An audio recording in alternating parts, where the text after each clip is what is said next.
హిందూ బంధువులందరికీ నమస్కారం. Welcome to my channel Suryavansham Gajapati రాజులు. వరలక్ష్మి వ్రతం చేసుకునే విధానం. ముందుగా కావలసినవి ప్రశాంతమైన మనసు, భక్తి దీపారాధన, వత్తులు, కర్పూరం, పసుపు, కుంకుమ, కడ్డీలు, కొబ్బరికాయలు, ఉంటే జాకెట్ ముక్క లేదా చీర, ప్రసాదం లేదా ఏదైనా పండు. చక్కగా ఉదయాన్నే లేచి పనులు చక్కబెట్టుకొని టీనో కాఫీనో పొట్టలో పోసుకోండి. ఎందుకంటే ఆకలి మంటతో పూజ నిష్టగా చేయలేం. ఉండలేని వారు హ్యాపీగా లైట్గా పాలు లేదా ఏదైనా టిఫిన్ లేదా కాయో పండో తినండి. బికాస్ బీపీలు షుగర్లు ఉంటే కష్టం కదా. పసుపు నీళ్ళు లేదా గోపంచతంతో ఇల్లంతా శుద్ధి చేసి ఇక పూజ మొదలు పెట్టండి. రిచ్గా చేయాలి, గొప్పగా ఉండాలి అనుకోవద్దు. ఎందుకంటే అమ్మ మనం భక్తితో అటుకులు బెల్లం పెట్టినా అనుగ్రహిస్తుంది. ఇక కొంతమంది అమ్మవారిని రెడీ చేస్తున్నారు. బాబాయ్ కట్టెపుల్లలు పెట్టి హ్యాండ్స్ అంతా ఫేస్ తగిలించి చీర కట్టి పూల జడలు అలంకారాలు ఎందుకు? అమ్మవారికి పుల్లలతో చేతులు ఏంటండి? అసలు అది ఎక్కడ పద్ధతి?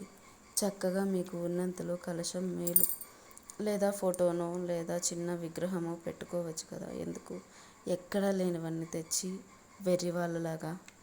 కలశం ఇత్తడి కలశం ఉంటే వెండిది. కొంతమంది పసుపు కలిపి నీరు, మామిడి లేదా తమలపాకులు, పైన కొబ్బరికాయ జాకెట్ ముక్క, కొందరు బియ్యం వక్కలు, తమలపాకులు, కొబ్బరికాయ జాకెట్ ముక్క పెట్టుకుని అమ్మవారిని ఆవాహన చేసుకుని పూజ చేస్తారు. అవి లేవా ఫోటో పెట్టండి చాలు. స్తోమత ఉంటే చీర లేదా జాకెట్ ముక్క పెట్టి పూలమాల లేకపోతే ఒక పుష్పం పెట్టి చక్కగా గణపతిని చేసి ఆరాధించాక పసుపు గణపతిని కాటన్తో వస్త్రం చేసి అమ్మకి గణపతికి పెట్టి కాస్త కుంకుమార్చన చేసి దీపం పెట్టాక కాసిని అక్షింతలు వేసి అగరవత్తులు వెలిగించి ఉంటే దీపం నైవేద్యం ఎప్పుడు చేసే పొంగలి లేదా పులిహోర అది లేదా కాయో పండో అటుకులు బెల్లం పెట్టిన అమ్మ ఏమీ అనదు. చిల్లర డబ్బులతో మాత్రం అర్చన చేయకండి ప్లీజ్. అవి స్టీలు ఐరన్లు ఎవరైనా పూజలో వాడతారా? ఇక కాసు స్తోమత ఉంటే తెచ్చుకోండి, లేదంటే వదిలేయండి. వాళ్ళు కొన్నారు వీళ్ళు కొన్నారు అని గొడవ పెట్టి స్తోమత లేకపోయినా పూరు పెట్టుకుంటే మన ఇంట్లో మనశ్శాంతి ఉండదు. ఎందుకంటే హస్బెండ్ గారు గొనుగుతూ ఉంటారు కాబట్టి.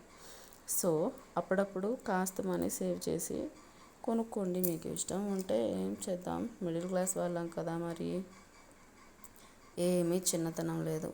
కురులు ఉన్నమ్మ ఏ కుప్పైనా వేస్తుంది అని సామెత. అంటే మనీ ఉంటే ఆటైనా చెల్లుతుంది, లేకపోతే సర్దుకుపోవడమే జీవితం. కాసులు ఎప్పుడు ట్రెండే, ఏ ఆట ఆడినా చెల్లుతుంది. సో ఉంటే కొనేస్తారు, కానీ మనం అలా కొనలేం కాబట్టి ఇలా ఒక్కో కాసు పోగేసి నిదానంగా కొనుక్కోవచ్చు అని ప్లాన్ అంతే. ఈ సంవత్సరం కుదరలేదు ఏం పర్లేదు, డబ్బు పోగేసి నెక్స్ట్ ఇయర్ కొనుక్కుందాం. ఇక కొబ్బరికాయ కొట్టుకుని ఉంటే చీర బ్లౌజ్ పీస్, లేకుంటే ఏం లేదు మనసులో పెట్టుకున్నామని అనుకుని హారతి ఇచ్చి చక్కగా అందరికీ ఇచ్చి నిండు మనసుతో ఏ కోరికైనా కోరుకుని పూజ ముగించుకుంటే సరే. ఇక వాయనాలు ఏదైతే ఇన్స్టెంట్ కిట్లు అయిపోయాయి. ఎందుకండి ఇన్స్టెంట్ కిట్లు? చక్కగా జాకెట్ ముక్క, తాంబూలం, ఆకు వక్క, పసుపు కుంకుమ, 2 అరటిపళ్ళు, పువ్వులు, గాజులు చేస్తే చలివిడి కడుపు చల్లగా ఉండాలని ఇచ్చి ఆ ముత్తైదు అమ్మవారిలో భావించి ఆవిడకి ఇచ్చి చక్కగా ఆశీర్వాదం తీసుకుంటే సరే. ఉంటే పేదవారికి ఒక్క పూట అన్నం కడుపు నిండా పెట్టండి. ఎందుకంటే మనకు మంచి జరగాలి అంటే మనం కాస్త పుణ్యం చేసుకోవాలి కదా. మరి లేదు అనుకుంటే కాయో పండో లేదా మనం కొట్టుకున్న కొబ్బరి ముక్కలో పెట్టండి, ఏం పర్లేదు. ఆ పెట్టిన చీరని పేదవారికి ఇవ్వండి లేదా మీరే కట్టుకోండి. ఈసారికి ఈ పూజ ఇలా చేసుకొని చూడండి. మీ భర్తకి మీ మీద మునుపటి కంటే కూడా ఎక్కువ ప్రేమ కలుగుతుంది. అక్షయ తృతీయ అంటే అర్థం బంగారం కొనడం కాదు. మనం చేసే ఏ పని అయినా అక్షయం లేకుండా అంటే ఆటంకం లేకుండా చేసిన పని 10 రెట్లు పెరగాలి అని అర్థం. ఈ వీడియో మీకు నచ్చినట్లయితే సబ్స్క్రైబ్ చేయండి. లైక్ షేర్ చేసి మీ అభిప్రాయాన్ని కామెంట్ రూపంలో నాకు తెలియచేయండి. Thank you so much. జై శ్రీరామ్.